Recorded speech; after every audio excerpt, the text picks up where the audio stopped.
whole grease, the whole point of the grease is to keep everything moving smoothly, reduce friction. You got dirt caked into it, that's going to create a problem, and you know it's been around a little bit longer too.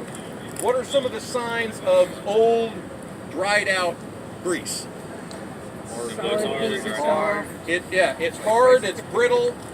The color also, it turns grayish or blackish, usually gray. So what does newer grease look like? Wet, and it's usually got a color to it. Reddish, yellowish, pinkish. So new grease is wet, soft, and got a color to it. Old grease, dry, crackly, and usually a gray or a black, usually a gray. So this is getting close to the point where, if not already past the point, see that's not too bad. That's a little gooey there.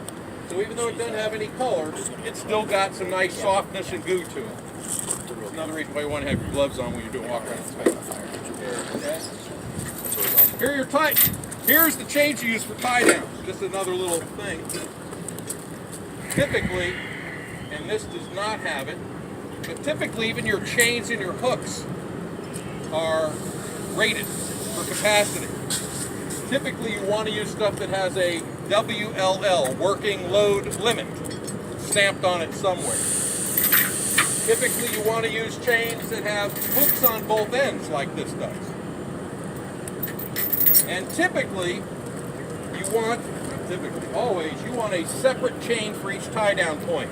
I see all the time where one takes a big long chain, and this looks like one really big long chain. So that kind of makes me think that someone's using that one big long chain, attaching it to a trailer, stringing it around, and attaching it to another point. I know, but typically, when you're moving stuff like this, that is often the case, where someone will use one long chain, attach here, string it through, attach it somewhere else. You're supposed to have a separate chain for each attachment point. Because when you got one big long chain that breaks any one point, then you've just lost two attachment points.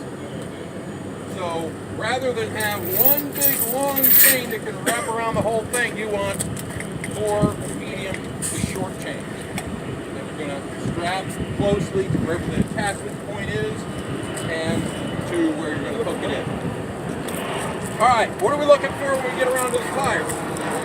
And the wheels. PSI. Yeah. Right? Missing or loose lug nuts. Big chunks taken out of a tire that may be a sign that it's going to give way soon. Yeah. It's in your pocket. Like the big slice on the other side. Where's your gauge? Yeah, I'm Come not on, sure how bad driver. that was. I just happened to notice it. It's in my engine. You'll get cracks in the wheel well sometime. Here.